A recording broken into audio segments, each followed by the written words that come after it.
Qadrli yurtdoshlar, dasturimizni davom ettiramiz.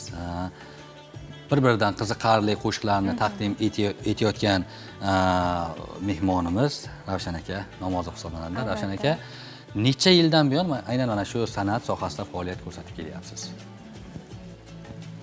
40 yildan oshdi. 40 yil. Ustozlarim Umid aka Turopov, mana Boysunlik asosiy mening ustozim. Mana ancha ustozlarim bor, ancha shogirdlarim ham mana shogirdlarimiz ham mana ancha o'zlarining qo'shiqlari bilan. Aynan sizning yo'lingizni tanlagan shogirdlaringiz bormi? Mana sizning yo'nalishingizda ketgan shogirdlaringiz bormi? Klassik qo'shiqlarni maromiga yetkazib bir ijro eta oladigan. Bor. Mana Alibay Safar. To'rajon bor, To'ra Hofiz. Ustoz, nega aynan shu yo'nalishda musiqa ijro etishni bir tanlagansiz? Ya'ni qo'shiq aytish uslubingiz o'sha ustoz san'atkor Muhriddin Xoliqov, Oxunjon Madaliyev kabi ustoz san'atkorlarning yo'nalishlarini eslatib yuboradi. Mana shunday darajaga qanday yetgansiz? Aynan nimalar turtki bo'lgan shu yo'nalishda ketishga? Shularga qiziqib Abdurauf Olimov, mana shu ular ustozlarim. Endi shularga qiziqib, shularning qo'shiqlarini aytib boshlaganmiz qo'shiqlarni. Hozir mana Sherali Jo'rayev mana. ikkita qo'shiq eshitdik, haqiqatan ham ko'ngilga yetib boradi.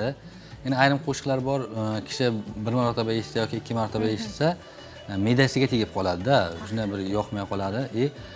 Aytishimiz mumkinki, mana bugungi yoshlarga qanday bir maslahat berasiz? O'sha qo'shiq tanlashda, qo'shiq o'sha ijro etishda qanday bir nimalarga tayanish kerak, nimalarga e'tibor qaratish kerak? Men fikrim avvalam odamiylik, odamgarchilik birinchi o'rinda turadi. Ustozlarning yurishlariga qarab, endi milliy urf odatdan chiqmagan holatda iloji bo'lsa ham, mana yarim estrada deydi, boshqa deydi, estrada ham yarim estrada. Endi juda estrada bo'lib ketamanim deb uzoqlashib ketayotganlar ham bo'layapti. Albatta. Ustoz aytmoqchilarki, milliy o'zlikni qadrlash kerak. Albatta, milliyligimizni asrab qolishimiz kerak. Qanday qo'shiq eshitamiz Ravshan aka sizdan yana? Turnalar. Turnalar degan qo'shiq.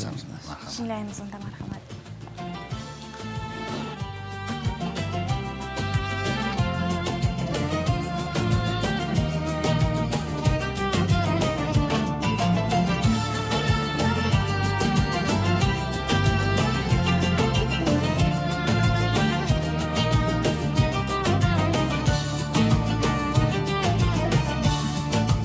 Afg'on taraflarga uchib ketibsiz, qancha dahshat balolardan o'tibsiz. Boyqarabog'iga qo'nib netibsiz, safingiz to'liqmi qaytgan turnalar? Boyqarabog'iga qo'nib netibsiz, safingiz to'liqmi qaytgan turnalar?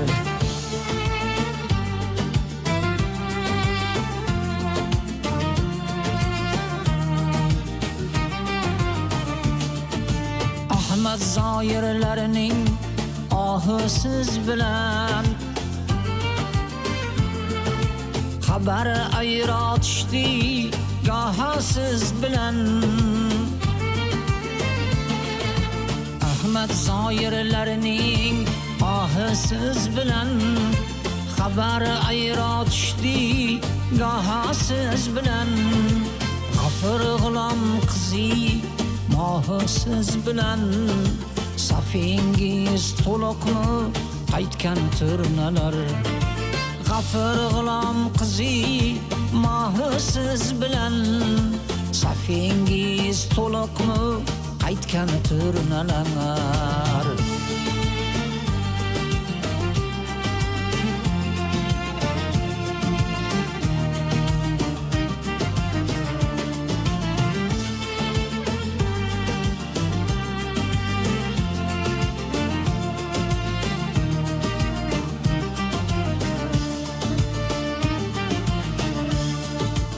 Mirza Bobur yurgan yo'llar ravonmi? Yurtiga qaytolmay rangi samonmi? Babam Alisherning ruhi amonmi? Safingiz to'liqmi? Qaytgan turnalar. Nagah yulduz uchgan joyga qaradik. Sayyatning kamoni yoyga qaradik. Tiniqmi deb amu soyga qaradik. Endi xatar yo'qmi? Qaytgan turnalar. Tiniqmi deb amu soyga qaradik. Endi xatar yo'qmi? Qaytgan turnalar. Endi xatar yo'qmi? Qaytgan turnalar. Endi xatar yo'qmi? Qaytgan turnalar.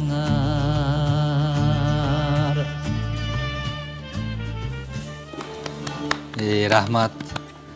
Yaxshi, ajoyib tarona bo'ldi. Ustoz, nega aynan bu qo'shiqni, bu she'rni tanlagansiz qo'shiq qilish uchun?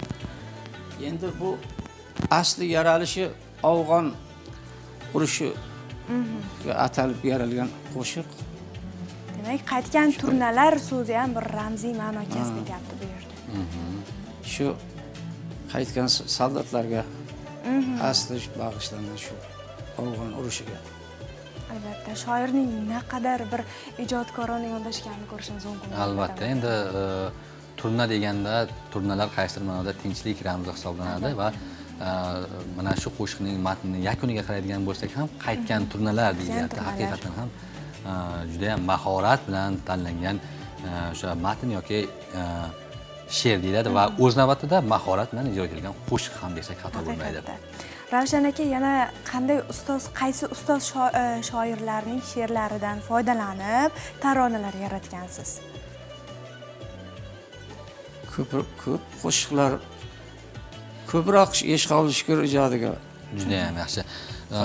Ravshan akadan yana bir dil tortar taronani tinglasak va suhbatimizga Ravshan aka, agar sizni mana yurtdoshlarimiz tomosha qilyapti, agar yurtdoshlarimizga tilaklaringiz, kun tavsiyalaringiz, mana yosh ijodkorlar bor aytishimiz mumkinki, ularga o'zingizning tavsiyalaringiz bo'lsa ham bemalol yo'llashingiz mumkin.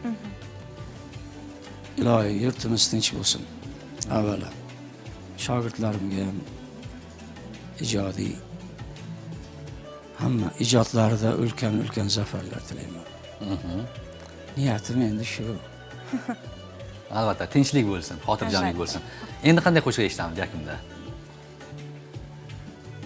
Bilmas degan qo'shiq eshitamiz. Bilmas. Tinglaymiz unda, marhamat.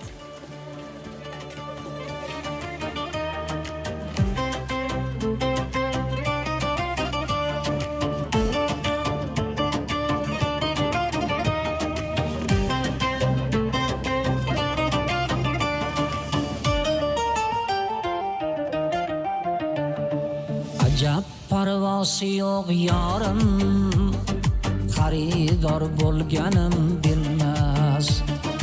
Ilojsiz bedavo dard kengay, giriftor bo'lganim bilmas. Ajab parvosi yo'q yorim, xaridor bo'lganim bilmas. Ilojsiz bedavo dard kengay, giriftor bo'lganim bilmas.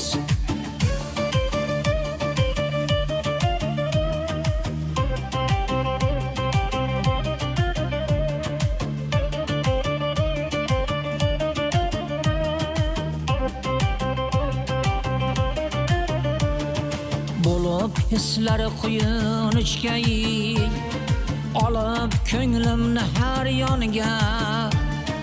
Bo'lib hislari quyun ichgay, olib ko'nglimni har yoniga.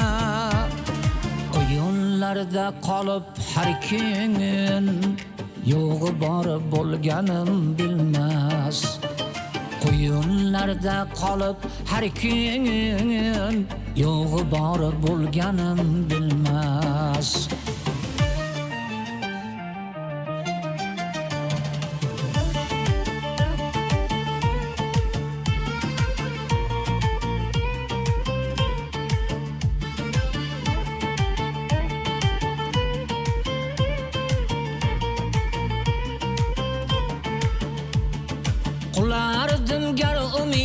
tirgak bo'lib tutmas esa so'zsiz.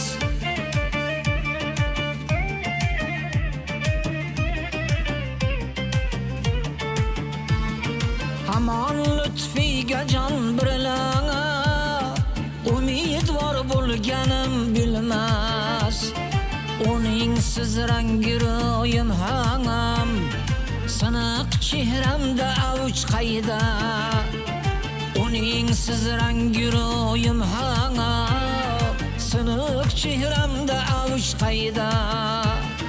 Faqat vaslini deb sarsangam sayyor bo'lganim bilmas. Faqat vaslini deb sarsangam sayyor bo'lganim bilmas. Ajab parvosi yo'q yorim xaridor bo'lganim bilmas. Ilojsiz bedavo dardga giriftor bo'lganim bilmas. Giriftor bo'lganim bilmas.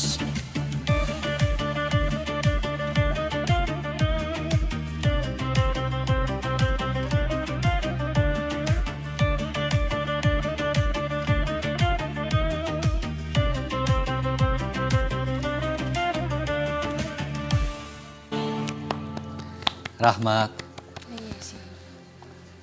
Bu ham ajoyib tarona bo'ldi. Ajratgan vaqtlaringiz, bir-biridan dil tortar ijro etgan taronalaringiz uchun o'zimizning tashakkurimizni bildiramiz. Qadrli yurtdoshlar, Sizlarga ham rahmat.